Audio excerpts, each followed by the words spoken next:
Used to be when people talked about the end of the world, we locked them up, or laughed them off. Sometimes both. But we never took them seriously. Maybe we should have. But I'm getting ahead of myself. Better to start at the beginning, with the abduction of Desmond Miles, my son. This boy had no ambition, no direction, no plans for the future. What he did have was a heritage, one he chose to deny. It nearly cost him his life. He was captured and imprisoned. Those who took him believed he could help them find something. The apple. One of several artifacts we call Pieces of Eden. Bits of ancient technology scattered across the globe. Some hidden, some found, all of them dangerous. Most are held by a single group, the same group that now had Desmond. You know them as Abstergo Industries. We know them as the Templars, as the enemy. We've been fighting them for thousands of years, even longer if you believe the stories of their origins. I do. After all, I've seen the truth. That's the beauty and the horror of the Animus. A device that allows us to enter and experience the lives of our ancestors. It holds the power to change everything, to show us history the way it really happened. Up until its creation, to the victor went the spoils, went the truth. We're trying to fix that, to free minds and bodies both. But there's only so much that we can do, and the Templars have the upper hand these days. But something larger than the Assassins and Templars is approaching, bigger than all of us. And if we can't find a way to stop it, these next few weeks will probably be our last. Everyone's last. In the end, it all comes down to him. To Desmond. Through the Animus, he discovered his heritage, explored the lives of his ancestors, and uncovered their secrets. When that was done, he trained. He used another ancestor to provide decades of experience in the span of a few days. It worked. We think. We hope. Soon we'll know. That ominous date fast approaches, December 21st, 2012. None of us knows what it'll bring, only that this is where they want us to be, when it does. They've been guiding us in their own fractured, frustrating way. These voices from the first civilization, the ones who came before, a precursor race of immense power and uncertain motives. They're the ones who made the Pieces of Eden. This is where they've led him, and through him, us. He stands at the entrance to this long-lost place, armed with the knowledge of Altair and the abilities of Ezio. He holds in his hands the Apple of Eden, and we stand at his side, ready to support him however we can. His name is Desmond Miles, and he has brought us to the end.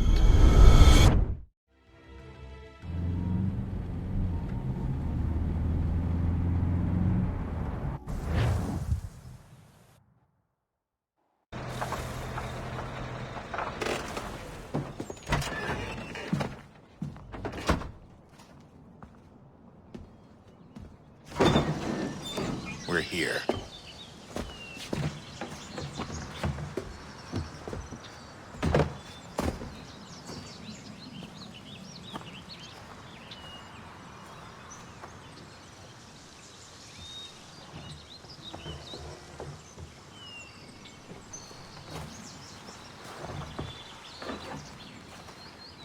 Let's go.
another moment, down went Alice after it, never once considering how in the world she was to get out again.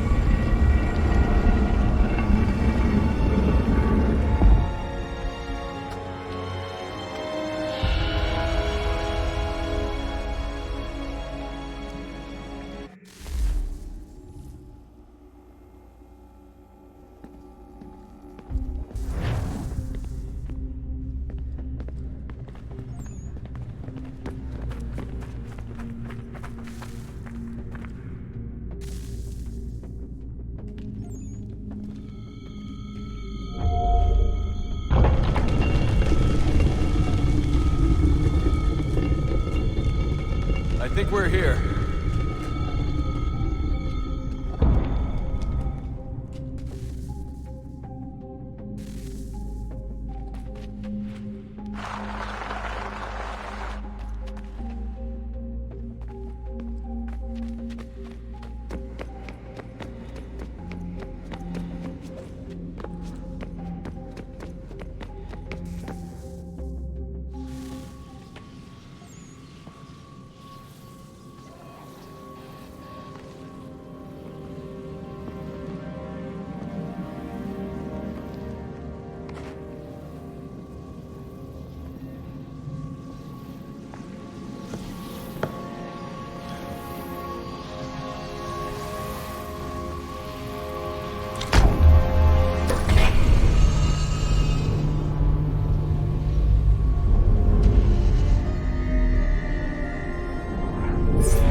You must find the key.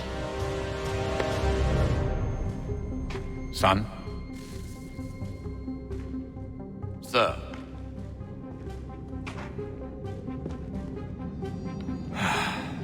Here we go again. Desmond? Do you hear us? Yeah. What happened? The temple triggered a bleeding effect. You collapsed and entered into a fugue state. So naturally, you dropped me into the Animus instead of, I don't know, making sure I was okay? You weren't in any danger. Besides, the temple appeared to be communicating with you, and I didn't want to risk severing the connection. At least not until we knew what it wanted. Right. Of course. Son, No, it's fine. I get it. And I know what I'm looking for, by the way. It's a key. Just no idea where it is, though. I guess that's why she triggered the bleeding effect. She? Juno, Dad.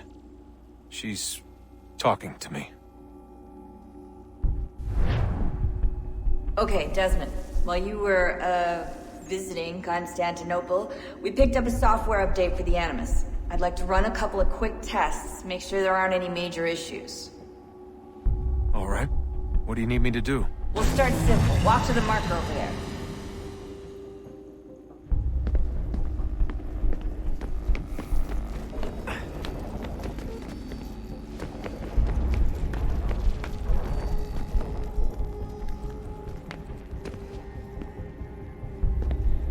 Okay, Desmond. Let's practice climbing on these objects.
That's a constraint. These are optional objectives that raise your synchronization rate. Alright, Desmond. Follow the on-screen instructions and kill the 2 Templars.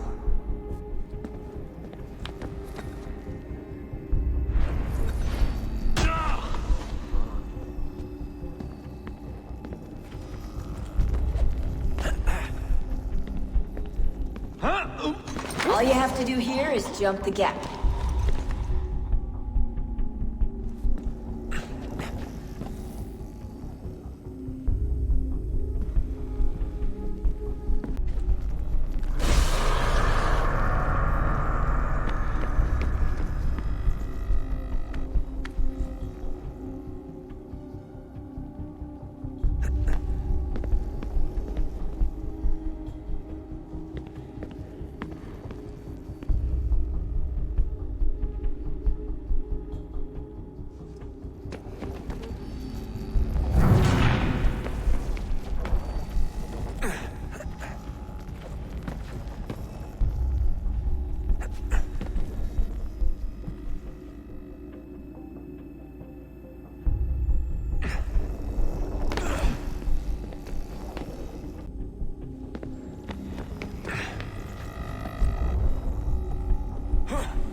Synchronization levels look good now. We should be able to build the world. Time to find out what the temple wants from you.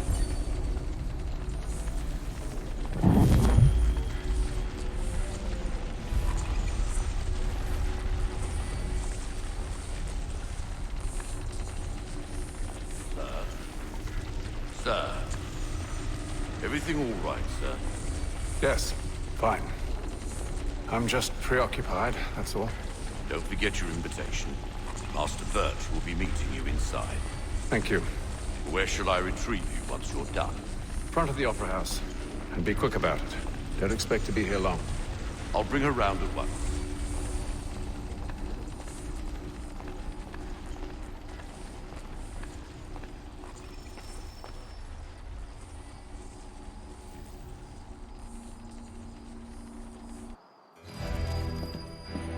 Invitation, please.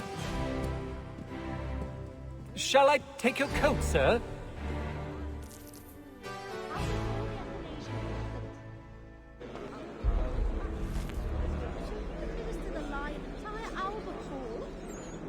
Ladies and gentlemen, you are requested to kindly find your seats.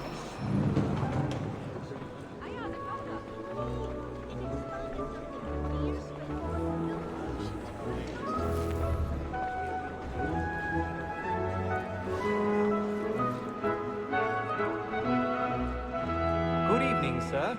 This way, please.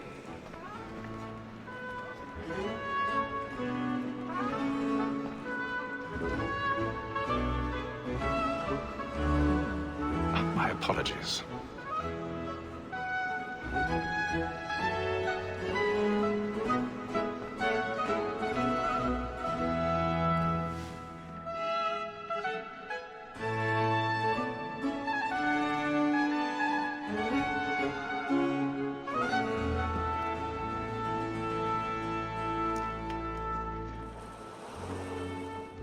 Evening, Haytham. Reginald? I can't tell you how happy I was to hear they'd mounted this revival. Gay's best work by far. Have you seen it before? Once. My father brought me here as a child. Though I remember little of it. I don't suppose tonight will afford me the luxury of a proper viewing either. No, I'm afraid it won't. On to business then. Do you see him? Thinks his trade as honest as mine. I love to let women skate. A good sportsman always lets the end shooters fly, because the breed of the game depends on them. He's seated in one of the boxes above. The stairs are watched. You'll need to find another way up. Except our wives. Without dispute, she is a fine I woman. already have. 'Twas to her I was obliged for my education. And to say a bold word, she hath trained up more young fellows to the business than the gaming table. Truly, Filch, thy observation is right.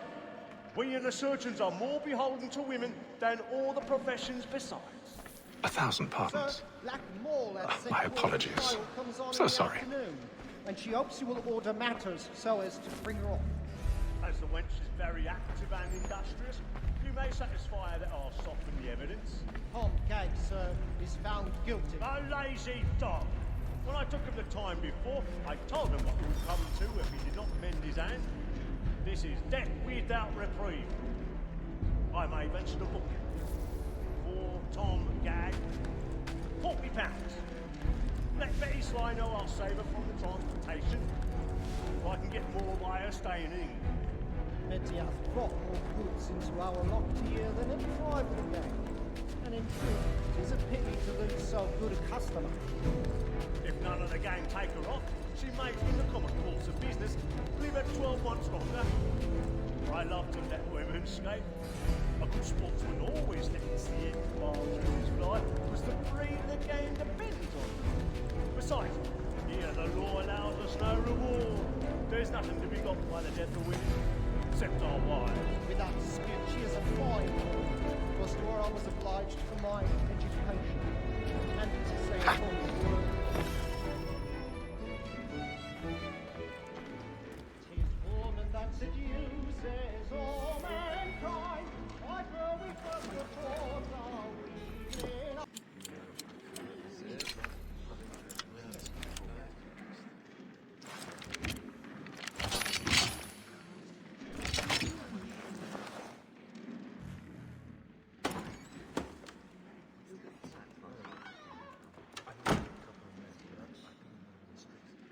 But make haste to Newgate, boy, and let me friends know what I intend.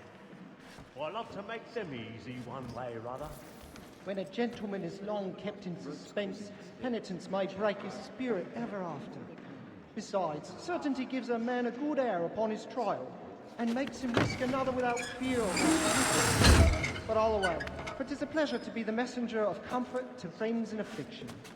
But 'tis now high time to look about me for a decent I hate a lazy rogue, by whom one can get nothing till 3 weeks, and a piece of broadcloth. Flying! Considering these are only the fruits of his leisure hours, I don't know a prettier fellow. But no man alive hath a more engaging presence of mind upon the road. Tonight, he's a marvel. What dreary, alias Brown Will, an irregular dog, who has an underhanded way of disposing of his goods. Ha! I'll try him only for a session or two longer upon his good behaviour.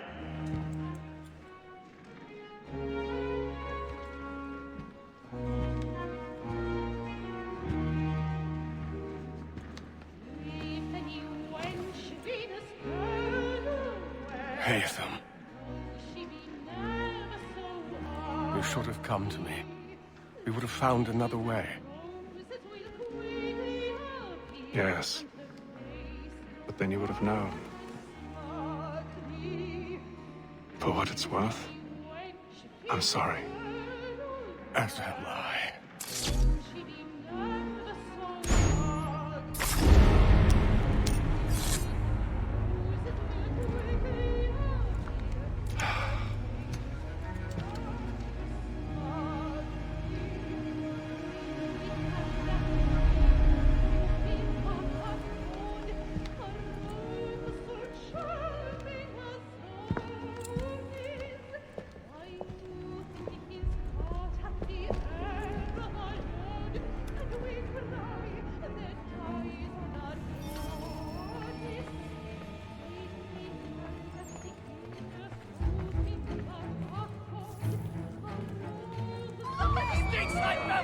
Hurry! Come, please! That man there! Seize him! Whatever has happened? man was killed. I've done no wrong. I swear. Any weapons?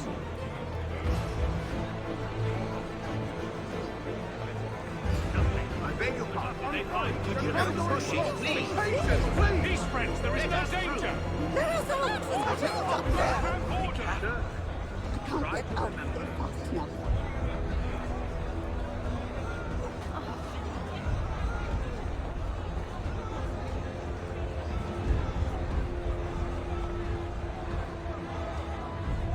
Peace, friends. There is no danger.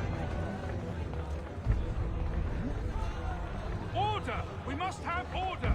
It happened right at that balcony. What are those men Peace, doing? friends. There is no I stand danger. where it's safe.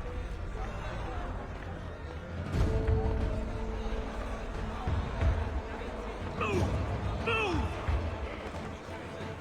Imbecile!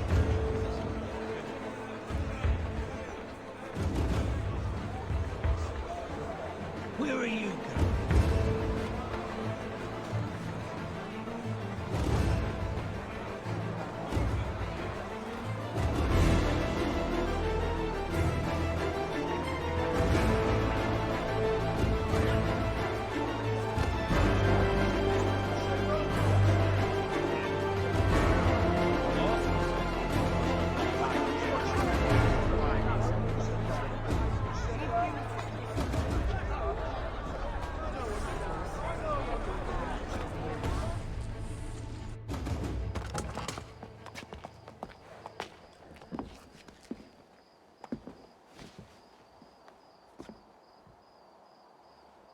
And how was the opera? Rather dull, truth be told.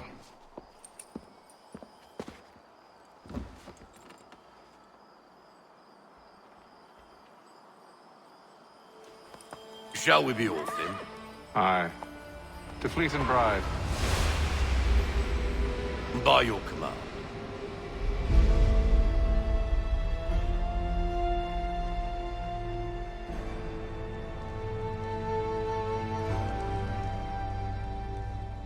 Fascinating.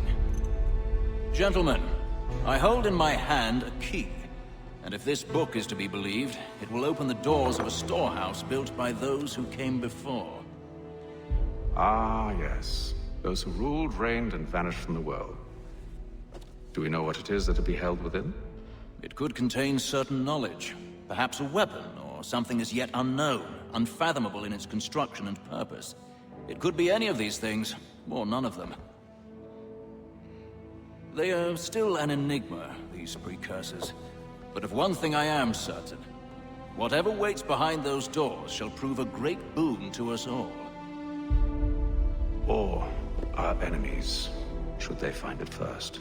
They won't. You've seen to that. I assume you know where this storehouse is? Ah, Mr. Harrison.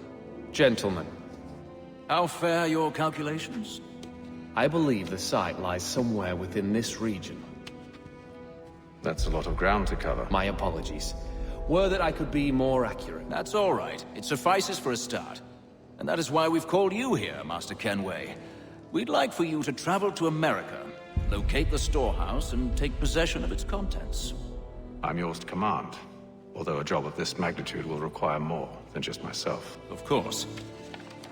Upon this paper are the names of 5 men sympathetic to our cause. Each is also uniquely suited to aid you in your endeavor. With them at your side, you will want for nothing. Well, then I'd best be on my way. I knew our faith in you was not misplaced.